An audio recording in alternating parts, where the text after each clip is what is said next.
Today the biggest news comes from the Russian Federation. Here, Ukrainians unleashed a devastating rail campaign that systematically targeted Russia's core supply arteries across multiple regions. With the flow of troops, fuel and equipment disrupted or halted completely, Ukrainians severed the veins that keep the Russian war effort alive. Just 2 days ago, 3 Russian National Guard officers were killed by a mine planted under the rail line in the Oryol region. The explosion halted the connection to Kursk and delayed more than 15 trains, a direct hit on one of the primary corridors of supplying Russian forces along the Kharkiv and Sumy regions. That same night, sabotage in Leningrad Oblast derailed a locomotive pulling 15 fuel tankers. Rail traffic in both directions was stopped and a train operator was killed. In Tver, Ukrainian military intelligence conducted a precision operation, planting explosives beneath parked fuel cars and remotely detonating them at the main junction.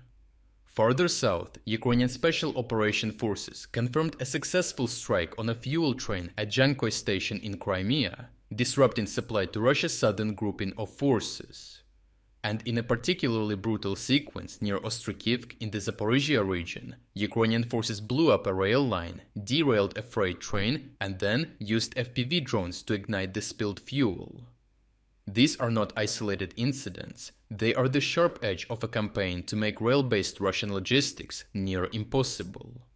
The pace and precision of the campaign are accelerating as Ukraine is now striking deeper, more frequently, and with a broader toolkit of rail bombs, FPVs, sabotage units, and coordinated drone raids. This reflects not only Ukrainian innovation, but also a strategic playbook outlined months ago in reports and echoed by Russian analysts. Railways are Russia's logistical backbone, as nearly all heavy equipment, fuel and personnel destined for Ukraine pass through a handful of choke points, bridges, traction substations and switching stations. Suppose 2 or 3 such disruptions happen at once, in that case reserves get stuck, rotations are missed, and continuous offensive pressure collapses, allowing Ukrainian frontline soldiers to deal with scattered offensives more easily. Beyond the headline strikes, the rest of the rear is also under strain because in the Leningrad region 3 more cars were derailed, and in the Komi region partisans set fire to a locomotive on the station. Drone attacks damaged relay cabinets at Arkheda station in Volgograd and sparked fires across multiple rail points in Rostov. In Voronezh, a Ukrainian strike hit a traction substation that powers the Zhuravka-Milervo line, a route built to bypass Ukrainian territory, and forced an automatic shutdown of the nearby nuclear reactor due to electrical instability. Krasnodar and Bryansk also saw substations hit, both key to moving trains along the southern corridor. In Melitopol, Ukrainian intelligence blew up an ammo depot linked to a railway route and killed multiple Russian Marines, while additional fuel trains were targeted in Molochansk and in southern Zaporizhia. The pattern of strikes follows a clear logic, not just targeting moving trains, but attacking the static infrastructure that supports them. Substations, relay boxes, and switching stations are now regular targets.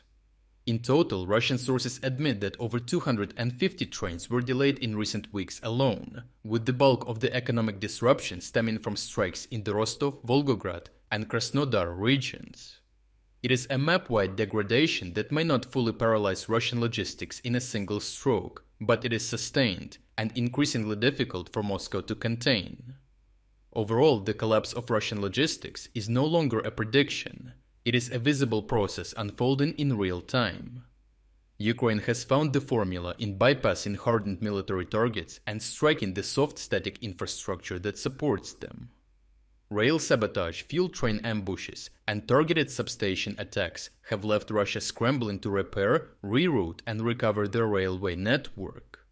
With each strike, the cost of moving supplies grows, and the margin for sustaining their various offensives narrows. If this tempo holds, Russia may soon be unable to move fast enough to fight at all, as many sectors are already seeing the Russian offensive tempo decrease dramatically. To watch uncensored combat footage that we used in this report, check out our interactive news map. Here we're unrestricted by the YouTube policies and can finally show you the full uncut version of what really happened. But what is even more important, this map will give you access to all our significant events analysis that go far beyond of what we could include in this video. We worked in the background for almost 1 year developing this map. So for everyone who liked the map and wants to support us financially, we are also launching a 50% sale on all subscription plans. Starting from just $3.99, you will not only gain premium access to the map with even more advanced features, but you will also unlock all our exclusive strategic updates, all front overviews, and strategic geopolitics videos.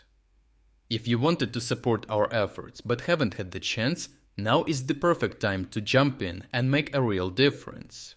So check out the link in the description to become an exclusive member of our community. I truly appreciate everyone who stepped up to join us. Your support means the world to us.